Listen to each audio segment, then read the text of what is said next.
Olá, bom dia. Sou professora Paola Batista Paranaíba, professora de Educação Física, tenho especialização em Atividade Física Adaptada e Saúde, docência e gestão do ensino superior. O nosso tema de hoje, um tema bem propício para o mês que estamos vivenciando, que é o câncer de mama e exercício físico. Então, dentro da programação do Outubro Rosa, eu vou conversar com vocês sobre esse tema.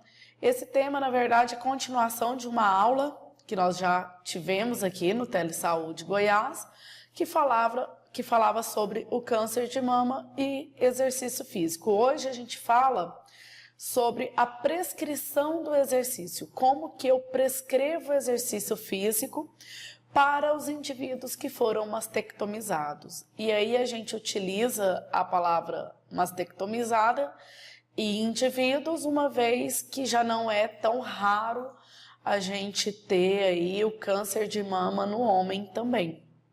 Então, quando eu me refiro ao câncer de mama, ele pode ser tanto no sexo feminino quanto no masculino, sendo que há sim uma predominância desse tipo de câncer em mulheres, e essa predominância, infelizmente, é um dado alto, é um dado relevante, o qual as pessoas passam por essa situação constantemente, diariamente.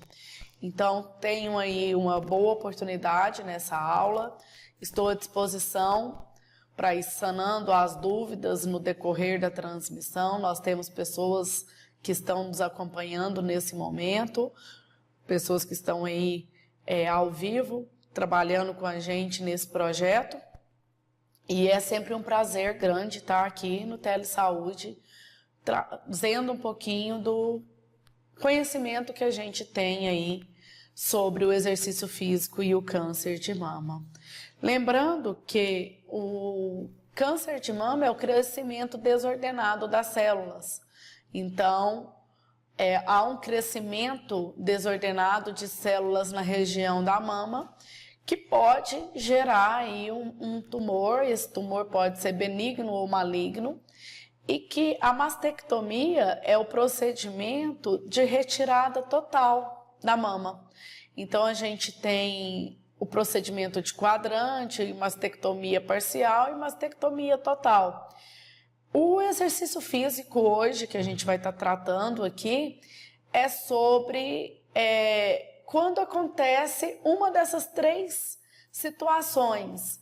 Porque quando acontece a parte da retirada de quadrante na mama, não afeta tanto a funcionalidade do membro. A mastectomia parcial já começa a ter uma perda da mobilidade, da funcionalidade e com alguns outros sintomas, situações que acontecem com o indivíduo que passa por essa cirurgia, por esse procedimento. Na mastectomia total, onde a gente tem uma retirada total da mama, muitas vezes aí afeta parte de peitoral maior, da musculatura, serrátil, e eu tenho um esvaziamento de axilas. Nesse esvaziamento axilar, começa uma perda grande da mobilidade, da funcionalidade da articulação do ombro. Então, para definirmos a questão do exercício físico, para McArdle e Catt, o exercício físico é o tipo de atividade que consiste em movimentos corporais programados, estruturados e sistematicamente repetitivos. Eles têm um objetivo de melhorar o condicionamento físico ou a aptidão física. O que difere exercício físico da atividade física? A atividade física é qualquer atividade que tenha gasto energético. Então, o caminhar para ir ao supermercado, limpar uma casa, as atividades que têm um gasto energético, ela é classificada como atividade física. E o exercício físico, ele é a sistematização. Então, quando a paciente ou o paciente fala: ah, mas eu limpo a minha casa, eu cuido do jardim, e ele está fazendo uma atividade física.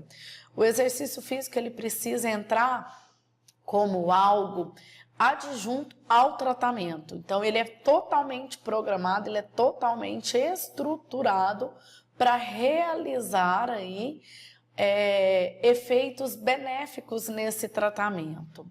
Lembrando que o exercício físico ele não vai substituir a parte medicamentosa, mas ele vem para auxiliar o tratamento medicamentoso.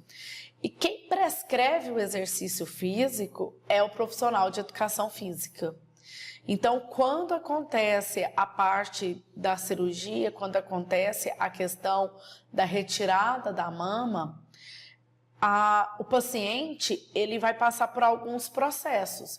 E esses processos são o pós-cirúrgico, junto com o médico, com a parte medicamentosa, e aí esse médico vai passar ali quais os tratamentos necessários e quando é que ele vai estar liberado para fazer o exercício físico. Entre a prática do exercício físico nas academias, clubes ou até mesmo com o personal trainer, esse paciente ele passa pelo processo com o fisioterapeuta, que é ali um processo de reabilitação. E aí o profissional de educação física, ele entra com a proposta de contribuir, de ajudar no tratamento com efeito crônico.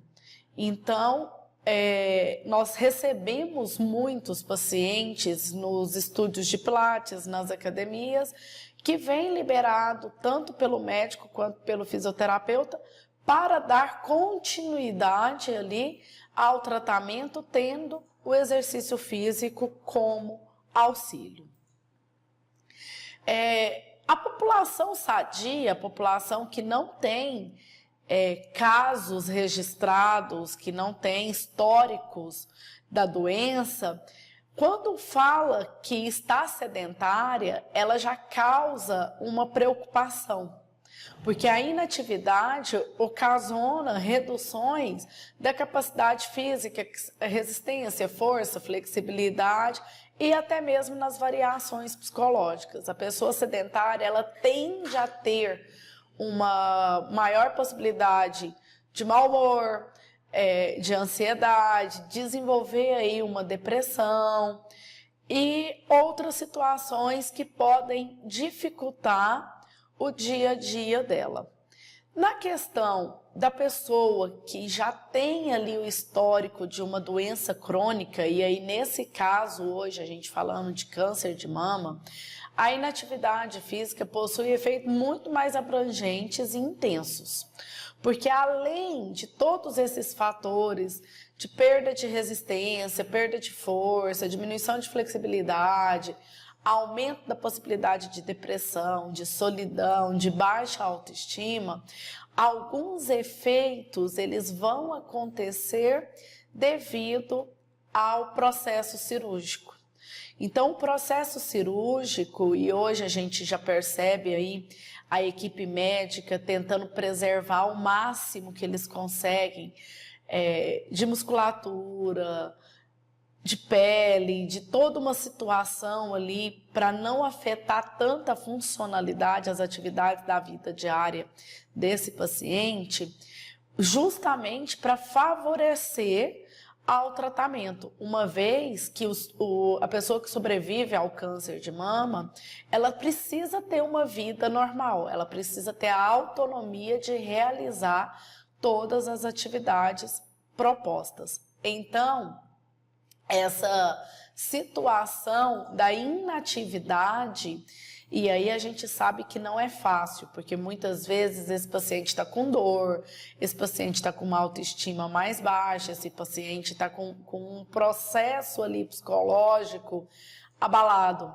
E para ele ir para atividade física, para exercício físico, ele acaba tendo que enfrentar muito mais do que somente o sedentarismo. Porém, Diversos estudos demonstram que a prática regular de exercício físico, na média de 3 vezes na semana, por pelo menos 30 minutos, atua de forma positiva na melhoria da qualidade de vida em pacientes que tiveram câncer de mama. E aí, vários estudos apresentaram que os métodos de exercício com predominância aeróbia, como a caminhada, a dança, eles são utilizados e muito utilizados, tendo resultados positivos para esses pacientes.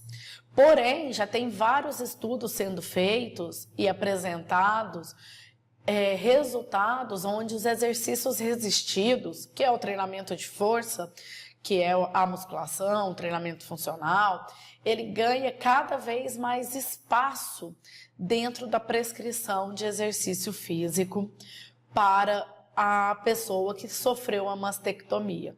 Então, a proposta é, primeiro, a gente trabalhar numa equipe multi, que seria o médico, fisioterapeuta, psicóloga, o profissional de educação física, para cuidar dessa pessoa que teve a retirada da mama, tanto na parte psicológica quanto na parte física, melhorando a funcionalidade dela nas atividades da vida diária, contribuindo assim para uma melhor qualidade de vida.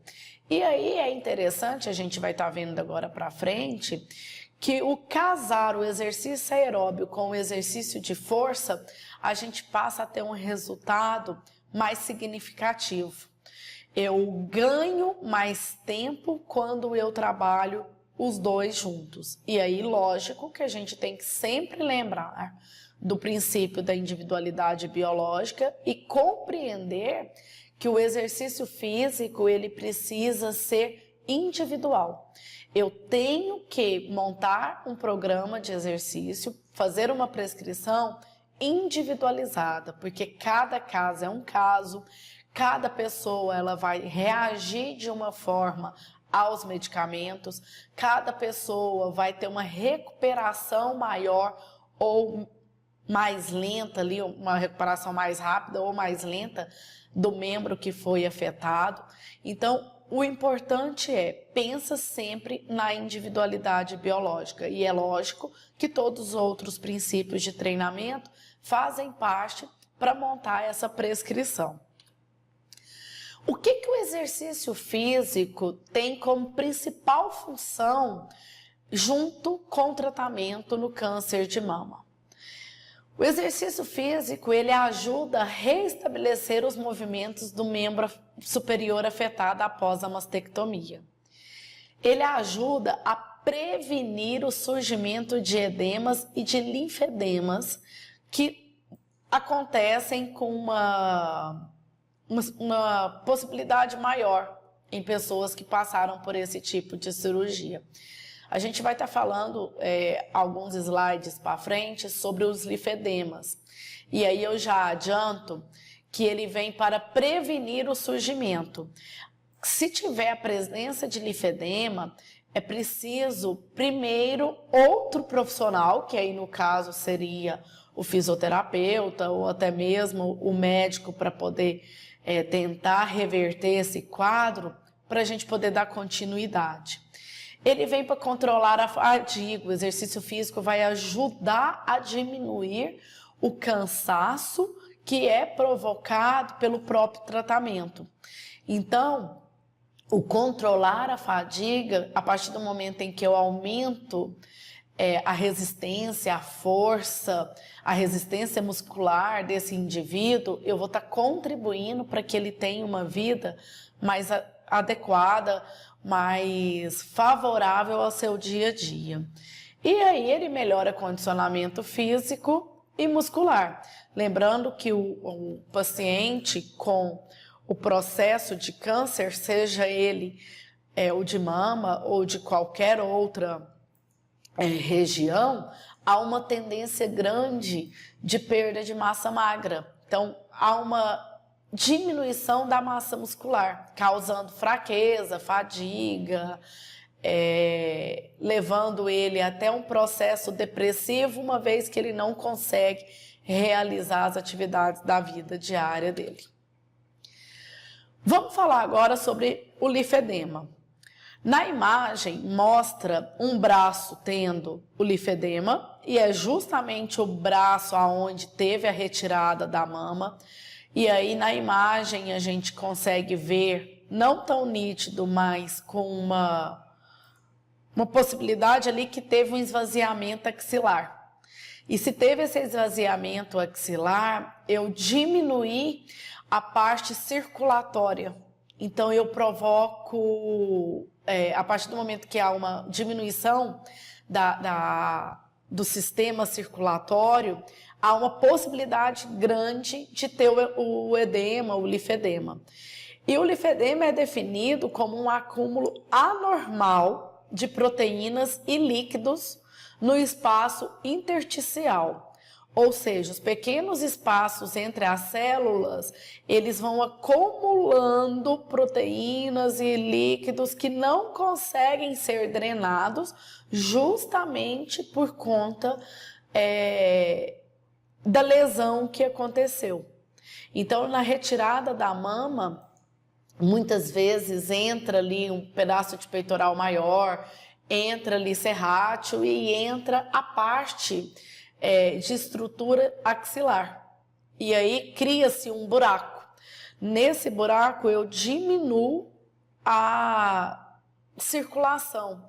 O retorno venoso, o sistema circulatório, o sistema linfático, ele passa a ter uma dificuldade grande de trabalho. E aí ele provoca uma inflamação crônica. E muitas vezes essa inflamação, ela é vista, é notada nas extremidades. Então perceba que na foto, um braço dela está mais inchado do que o braço que não teve nenhum tipo de lesão. E aí a gente percebe um acúmulo de líquido na região dos dedos, na região das mãos, cotovelo. Então fica um braço que é chamado de braço de boneca. Ele é um braço inchado, ele é um braço com uma aparência mais brilhante do que o outro. Ele tem ali uma dificuldade do processo circulatório, do processo linfático, então ele fica um braço mais inchado. E o linfedema, ele causa dor, porque ele aumenta o peso. E aí, como já existe uma lesão de mama, de peitoral, de parte axilar, esse braço ele tende a pesar, esse membro ele tende a ficar mais pesado. E a pessoa começa a sentir dores em músculos que são em musculaturas que ajudam a sustentar, por exemplo, trapézio, grande dorsal. Então ela passa a ter também uma situação agravante na musculatura posterior e na musculatura anterior, que seria a musculatura de core. Nas mulheres que sofreram a mastectomia, com o surgimento do linfedema após o processo cirúrgico, elas tendem a ter mais desajustes psicossociais e psicológicos quando comparadas às mulheres que tiveram câncer de mama, mas não teve o linfedema. Então, a mulher que passa, ou o indivíduo que ele tem o inchaço, que ele tem a presença do linfedema, que ele tem o braço de boneca, a autoestima, a consciência corporal, ela sofre muito com essa situação quando se olha no espelho, quando se olha quando ela vai estar em público, quando ela tem toda uma situação ali a ser vivenciada. E aí o exercício físico ele é recomendável na prevenção do surgimento. Ou caso já tenha ocorrido, e aí esse exercício ele entra após o edema ou o linfedema estar controlado ou desaparecido. porque na presença do linfedema moderado ou severo, não recomenda a prática de exercício físico, e sim o tratamento na fisioterapia, que entra com um tratamento de drenagem linfática, um tratamento para poder fazer com que esse líquido acumulado ele seja absorvido pelo organismo. E aí, esse líquido espalhado ali, feita a drenagem, tudo, o membro tende a voltar para o tamanho normal, sem nenhum inchaço. Então, no momento em que tem o linfedema, não se recomenda fazer atividade física, o exercício físico. Deixa que o indivíduo vá até um outro profissional que tenha a capacidade, que tenha a capacitação para fazer a liberação desse líquido. Então, o recomendado é para o tratamento, o treino, e encaminha ele para o tratamento com outro profissional. Quando eu trabalho com o exercício físico na prevenção do surgimento ou do desaparecimento, quando eu trabalho com o exercício físico na prevenção do surgimento ou depois que já desapareceu o linfedema, eu trabalho com exercícios isométricos com duração curta no início do tratamento. O exercício isométrico é o exercício que, quando realiza o movimento, você para o movimento. Então, por exemplo, prancha, ativação da cintura escapular. Então, eu trabalho mais com movimentos mais parados, mais isométricos e não com os dinâmicos, porém de curta duração no início do tratamento. Os exercícios resistidos isométricos, eles precisam ter intensidade baixa e duração curta no avanço dos treinos. Então, por exemplo, se eu vou ativar minha cintura escapular e eu faço uma rotação de ombro, uma rotação externa, e ativa a minha cintura escapular, e aí é lógico que na nossa imagem aqui não dá para ter uma noção tão bem. Eu vou trabalhar com uma duração mais curta. A partir do momento em que eu coloco pesos ou cargas, né? Por exemplo, eu coloco halteres de pesos nas mãos desse indivíduo. Eu tenho que trabalhar com uma intensidade baixa e uma duração curta, porque o treino ele vai avançar. O indivíduo vai melhorar de acordo com os treinamentos. No entanto, eu não posso abusar da intensidade. Os exercícios aeróbicos, e aí entra caminhada, a própria corrida, a dança, o step, o jump, eles têm que ser trabalhados com a intensidade moderada, de 60% a 80% da frequência cardíaca máxima. Então, pode-se usar a fórmula de Carvonnet para poder fazer o cálculo da frequência máxima, é uma das opções. Hoje a gente já tem várias outras formas de avaliar a frequência cardíaca máxima, mas para quem vai começar um treinamento ali com a pessoa mastectomizada, pode utilizar a frequência de Carvonnet e o protocolo de Carvonnet que vai ajudar. O protocolo de Carvonnet é o 220 menos a idade, e aí chega a frequência cardíaca máxima, que são os batimentos por minuto do coração. E esse treino aeróbico, ele tem que ter uma duração de no mínimo 30 minutos contínuos ou intervalados. Então, quando eu trabalho com o aeróbio, eu trabalho 30 minutos, 40 minutos, 45 minutos, e esse treino pode ser contínuo ou ele pode ser intervalado. Esse intervalado, você pode fazer tanto estímulos diferentes dentro da caminhada, da corrida, ou você também pode intercalar ele com o exercício resistido, com o treinamento de força. Sempre eu tenho que estar trabalhando com a simulação de movimentos funcionais, com ênfase no membro acometido. Por exemplo, se a pessoa fez a mastectomia e ela teve esvaziamento axilar, há uma grande possibilidade dela não conseguir fazer elevação do ombro. Então, esse trabalho de elevação, ele é necessário.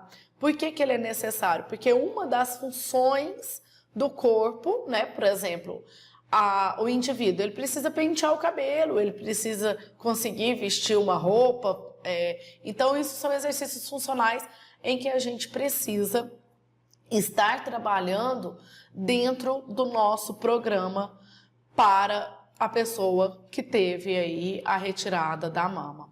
Então, reforçando, a gente trabalha no linfedema sempre na prevenção ou após o desaparecimento dele. Deu linfedema, suspende o treino, encaminha essa pessoa para o fisioterapeuta, conversa com o médico. É importante que o profissional de educação física ele esteja em contato constante, tanto com o fisioterapeuta, bem como com os médicos que fazem parte da equipe que está cuidando desse paciente. Hoje, infelizmente, a gente vê o povo inventando muito exercício, né?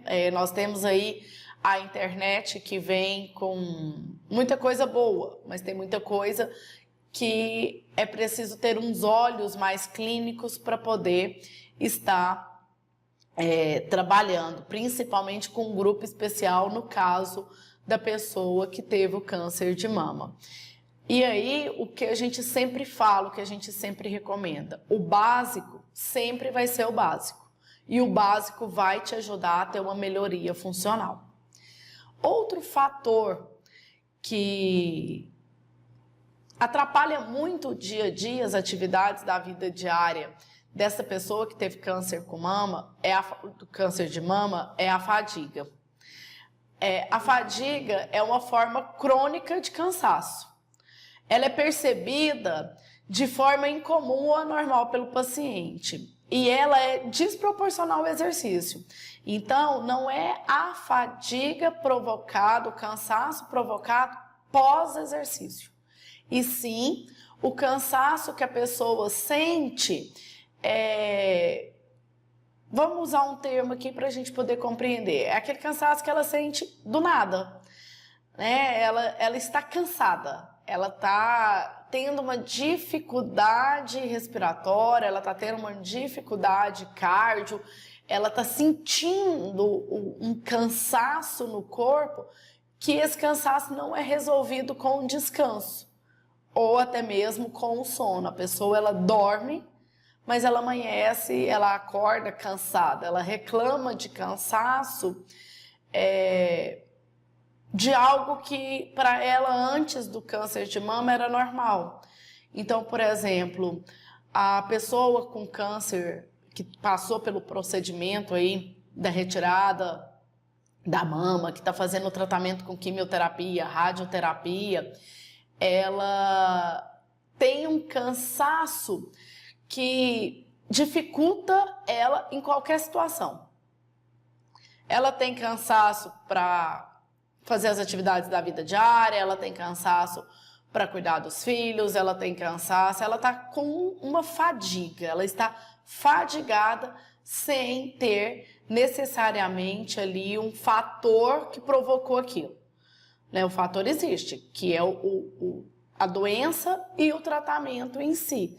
Então, o exercício físico na questão do câncer de mama em relação à fadiga, ele precisa vir para ajudar esse paciente. E aí, aqui é algo interessante. A prescrição de exercício, a periodização de treinamento, ela tem que ser flexível e ondulatória. Eu não posso ter uma periodização, uma prescrição de exercício físico rígida para o meu paciente. Eu preciso trabalhar sempre com cartas na manga. Uma vez que O paciente, quando ele chega para fazer a aula, para treinar com a gente da educação física, pode ser que aquele treino que está planejado, ele não vai conseguir fazer. E aí, como ele já está cansado, como ele já está fadigado, como ele tem todos os processos psicológicos e psicossociais que nós já comentamos, abalados, dependendo se você não tiver a consciência de alterar o treino e fazer algo ali onde, com atividades que ele gosta, com alguma coisa que vai contribuir naquele momento, a gente pode sim contribuir para que o paciente não volte. Então, nós temos aí diversos relatos de pacientes que foram fazer atividade, mas naquele dia ele estava muito cansado, o professor não respeitou o cansaço dele, e aí ele preferiu não fazer mais nada. E aí ele entra numa onda de ficar em casa, eu não vou fazer porque não vai resolver, eu estou cansado. Então, a fadiga, ela é um efeito colateral. Então, ela é provocada pela a questão da quimioterapia, da radioterapia, da própria doença. Então, é uma falta de energia que essa pessoa tem. E aí, professor de educação física precisa ter um olhar clínico para o seu paciente. O paciente com histórico de câncer, e aí aqui não só o câncer de mama, mas o histórico de câncer em geral, nós precisamos prescrever o treino, pensar no treino, periodizar esse treino de uma forma muito abrangente, com diversas possibilidades. Porque se eu trabalhar com treino engessado, como a gente fala na nossa área, eu posso provocar uma situação muito mais agravante do que benéfica. Então, o que acontece em relação à fadiga? Eu preciso trabalhar no exercício físico para diminuir a fadiga. Eu tenho que melhorar o cansaço dele. E aí a gente até brinca que a gente melhora o cansaço cansando, né? Porque no exercício físico ele vai sentir ali toda uma situação onde ele vai ter cansaço, onde ele vai ter o aumento da frequência cardíaca no momento do exercício, ele vai sentir as pernas mais cansadas, os braços mais cansados, mas isso é efeito do exercício físico, que nós da área sabemos que o exercício físico, por ele ter um efeito crônico, ele vai sentir esse cansaço no momento da realização, mas que depois ele vai ficar melhor do que ele estava. Então, eu trabalho com exercícios aeróbicos com intensidade moderada, 50%, 70% do VO2 máximo, 60% a 80% da frequência cardíaca máxima. E aí vem as perguntas, mas professora, eu não posso aplicar o teste de Cooper, o teste de 1000 metros, num paciente com câncer? Pode, porque você vai falar para ele realizar esses protocolos dentro daquilo que ele consegue. Naquele momento, e aí uma das situações que a gente precisa pensar é a seguinte: quando eu pego a fórmula de Carvonnet para encontrar a frequência cardíaca máxima, que é o 220 menos a idade, isso é para indivíduos sadios. Então, eu tenho ali uma referência da frequência cardíaca. E aí eu preciso ver o seguinte: o meu paciente, o meu aluno que está chegando, que tem um histórico de câncer de mama, como que ele está? Como que ele está em relação à fadiga, que é um efeito colateral?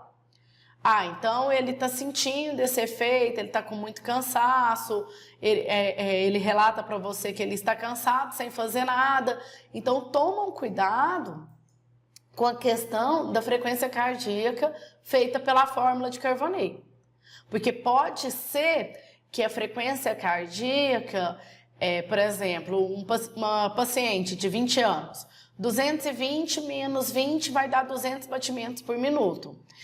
Então essa é a máxima. Se eu trabalhar com ela ali a 190, 180, 170 batimentos, eu vou estar entrando na casa dos 60, 70 a 80%. Porém, isso é o que ela está dando conta naquele momento? Então a gente tem hoje diversos estudos, diversos protocolos de avaliação para fazer com esses pacientes. A gente utiliza os protocolos que são feitos em pessoas sadias e fazem com eles também. Então, o teste de Cooper, que é o teste de 12 minutos, o teste de 1.000 metros, que é fazer uma caminhada ou uma corrida, 1.000 metros aí, no máximo que ele conseguir, ele sabe qual que é o máximo que ele vai estar conseguindo naquele momento. Então, você precisa prescrever o treino tendo uma base científica por trás.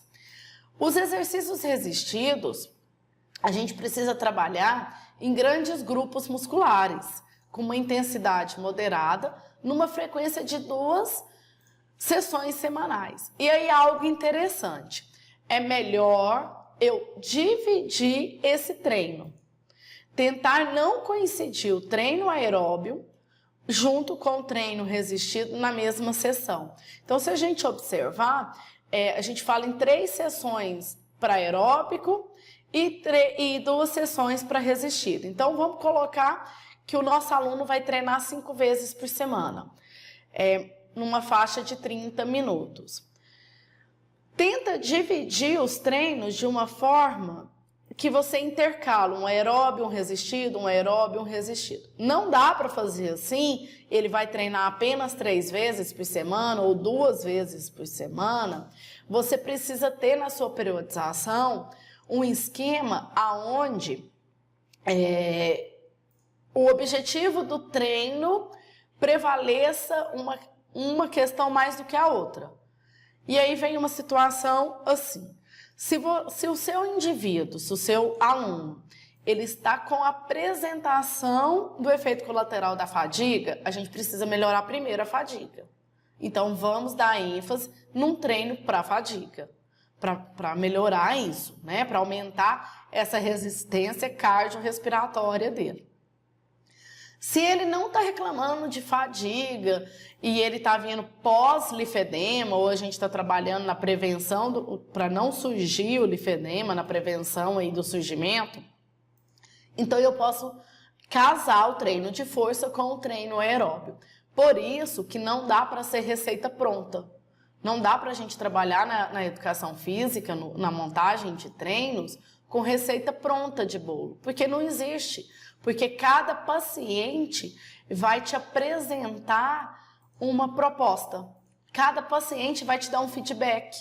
Pode ser que a sua periodização ela tenha que ser mudada semanalmente, ou mensalmente, ou quinzenalmente. Então, isso depende muito de como que está o indivíduo que você vai atender. Um fato que é bastante comprometedor e agravante em indivíduos que passaram aí pela doença do câncer de mama é a questão da amplitude de movimento do ombro. Uma vez que a cintura escapular, a articulação de ombro, ela vai ajudar em inúmeras situações de atividades da vida diária. Pentear cabelo, vestir roupa, fazer comida, dirigir, segurar sacolas de compras, pegar uma criança, até mesmo abraçar alguém. Então, essa articulação, essa cintura escapular, né? Esse grupo de músculos que compõe aqui a região do ombro, quando ele é afetado, ele afeta diretamente a vida funcional do indivíduo. Nós já tivemos relatos e já tivemos situações do indivíduo ter dificuldade para alimentar, para trazer o alimento até a boca devido à lesão que foi provocada. Então, dentro da mastectomia, do processo de mastectomia, e aí pensando na mastectomia total, o ombro é a articulação mais afetada, já que no procedimento, pode ter uma retirada de peitoral, pode ter uma retirada e até mesmo de serrátil, de nervo torácico, esvaziamento axilar. Então, causa toda uma limitação da abdução, do abrir o ombro, né, do abrir o braço, do estender, do levantar esse braço, devido a esse procedimento. E aí eu reforço que hoje a medicina já está bem avançada nesses procedimentos e eles vêm preservando muito essa articulação. Mas dependendo do caso, não tem como. Então é necessário tirar até pela prevenção, né? Para prevenir aí outras situações desagradáveis com câncer, com surgimento de outros tumores em situações desnecessárias. E aí, o resultado desse procedimento, ele pode provocar, depois que teve essa lesão na articulação do ombro, o organismo, em defesa mesmo, em defesa muscular, ele pode provocar dor, espasmos muscular em toda a região cervical. Então, toda a cintura escapular, a região do tórax até a cervical, ela pode sofrer situações em que tenha desconforto de forma geral para o indivíduo. O torcicolo é contratura de trapézio, espasmo muscular lá no grande dorsal, embaixo do braço. Então, tem toda uma situação desconfortante. E aí, o que acontece? Quando tem essa retirada dessas musculaturas, peitoral, serrátil, nervo torácico, dependendo ali o esvaziamento de axila, os músculos elevadores da escápula, o redondo maior, o redondo menor e os infraespinhosos podem estar mais sensíveis à palpação. Então, o professor, ao tocar no seu aluno, ele precisa entender que toda aquela região ela está muito sensível. Então, a forma como eu toco, até mesmo para demonstrar um exercício, eu preciso lembrar que esse indivíduo ele está com uma sensibilidade maior. E essa sensibilidade, ele pode apresentar ela com gritos de dor, e aí a gente já aconteceu situações que você vai para tocar na pessoa e ela grita de dor e você assusta, então cuidado com a forma de tocar, cuidado com a carga que você vai colocar nesse treinamento, respeita a individualidade. Algo extremamente bacana para a gente trabalhar com o indivíduo, né, com histórico de câncer que você está trabalhando, é com escala de Borg. Escala de Borg, percepção subjetiva de esforço, é você perguntar para ele como você está sentindo. E aí você mostra a escala de Borg e nessa escala de Borg ele vai te falar qual o nível de cansaço, de dor, né, que ele está sentindo. Então, tem também a escala de dor que a gente precisa estar trabalhando junto para poder realizar um trabalho mais coerente. O que tem que trabalhar para melhorar a amplitude de movimento do ombro? Eu tenho que trabalhar exercícios que promovam uma melhor postura. A tendência é uma rotação interna da cintura escapular, do ombro. Tirou a mama, a pessoa tende a curvar. Então eu preciso trabalhar uma postura, eu preciso trabalhar com exercícios posturais. E aí eu posso trabalhar com exercícios dinâmicos, bem como com exercícios isométricos. Pilates, exercício funcional, tem todo um trabalho de postura. Hoje a gente tem aí o método do LPF, que é um trabalho postural, que vai te ajudar a reorganizar a sua postura, que pode trabalhar junto com essas pessoas que tiveram o câncer principalmente nesse aspecto aqui hoje, a gente falando do câncer de mama. Na imagem é uma senhora que teve retirada, ela fez mastectomia total de mama, ela teve esvaziamento de axila e hoje ela já consegue realizar todo o trabalho de elevação, de abdução de ombro. Então eu tenho que trabalhar exercícios que simulem movimentos funcionais e promovam uma melhor aceitação da imagem corporal. É muito comum, principalmente para a mulher que fez a mastectomia, optar por exercícios dentro d'água. Natação, hidroginástica. Na natação, ela no início, se tiver aí uma diminuição da amplitude de movimento de ombro, ela vai ter uma dificuldade para nadar o crawl, costas, o borboleta. Então, o professor precisa adequar a essa natação. Na hidroginástica, nós temos inúmeros exercícios para serem feitos para melhorar essa amplitude, uma vez que a própria água vai contribuir para o aumento dessa amplitude. E o fator que, principalmente as mulheres buscam muito exercício na água, é a questão da imagem corporal. Porque para elas não é fácil ir à academia ou ao clube ou estar com um personal em meio terrestre. Porque hoje, infelizmente, a população ainda olha com os olhos assustados para aquela pessoa que fez uma retirada de mama, uma retirada de algum membro, de alguma situação. Então, a imagem corporal dela, ela precisa ser preservada.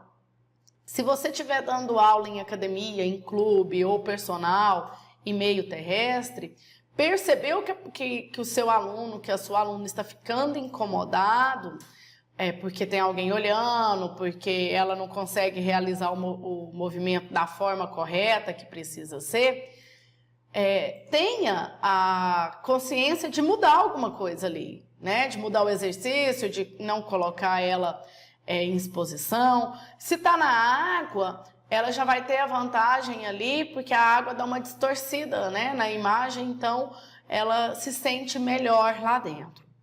Não tem como a gente definir cargas e número de repetição, porque cada indivíduo é um indivíduo. Cada pessoa com histórico de câncer que está fazendo exercício físico, ele tem que ser respeitado no processo da individualidade biológica. Então, não teria como eu chegar aqui para vocês e falar, olha, faz 3 séries de 20 com sobrecarga tal, com carga tal, com repetição tal. Não tem como a gente falar isso, porque é necessário o contato. E aí a gente preocupa com algumas situações hoje, principalmente que vem da internet, que são os treinos prontos. Né? Treino pronto, dieta pronta, é tudo muito pronto e que as pessoas estão pegando muito como verdade. Então, se valorize enquanto profissional e mostre para essa pessoa aquilo que você pode ajudá-la. Como que você pode ajudar e mostra para ela os resultados. É essencial você fazer a parte de avaliação física e funcional dessa pessoa. Se essa pessoa já é uma pessoa idosa, você pode seguir os protocolos já prontos, que tem protocolos de Hickley Jones, que são protocolos prontos para avaliação física e funcional. Hoje no Brasil, ele adaptado pela Sandra Matsudo, que vai te ajudar a avaliar essa pessoa. Não é idoso, pega as avaliações, os protocolos de avaliação física e funcional para jovens sadios e adapta ao seu indivíduo. E procura estudar, porque também já tem protocolos destinados, né, para as pessoas que têm amputação de membro, o que pode fazer, e respeita o que o seu indivíduo, o que o seu aluno está te falando. Respeita a questão da dor que ele está sentindo, né? Tenha sempre muito o feedback do seu aluno para realizar o trabalho. E aí a gente vem com alguns estudos que mostram os benefícios do exercício físico no tratamento do câncer de mama. Um estudo realizado em 2006 eles quiseram avaliar os benefícios de uma intervenção de exercício em paciente com câncer de mama. O estudo analisou 60 pacientes durante 6 meses. O programa de intervenção aumentou significativamente a capacidade funcional dos analisados, o que acarretou melhoras positivas na qualidade de vida. Esse estudo foi feito com treinamento resistido e treinamento funcional. Em 2009, analisou os efeitos de um programa de exercícios aeróbios, ou seja, caminhada, corrida, em mulheres sobreviventes ao câncer de mama. Então, a caminhada era realizada 3 vezes por semana em um centro de exercícios e 2 vezes em locais escolhidos pelas participantes, com um volume total de 150 minutos semanal. O que conclui? Que a caminhada possui um impacto positivo em relação à medida da composição corporal.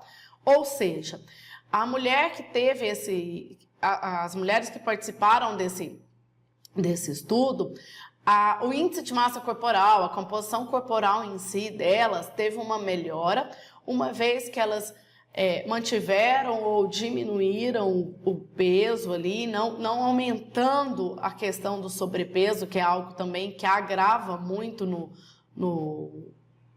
na prescrição de exercício para pessoas com históricos de câncer. Então, o que acontece? Houve uma diminuição da gordura corporal. Houve um aumento da massa muscular. Então, foi benéfico. Outro estudo realizado em 2010, as mulheres foram submetidas a 8 semanas de treinamento baseado no Pilates. As sessões de treino eram realizadas de 2 a 3 vezes na semana, com 1 hora de duração. Obtiveram melhoras na depressão, na fadiga e na qualidade de vida. Já em 2011, teve um estudo que analisou os efeitos da dança, combinados com exercícios de força para membros inferiores e a capacidade funcional e variáveis psicológicas. O que apresenta esse estudo? Que houve uma melhora, 36% em relação à satisfação com a vida. Lembra que a gente falou que uma das variáveis que mais acomete é a depressão, a baixa estima? Então, a partir do momento que começaram a praticar dança e exercícios resistidos, houve uma melhora na questão da satisfação com a vida.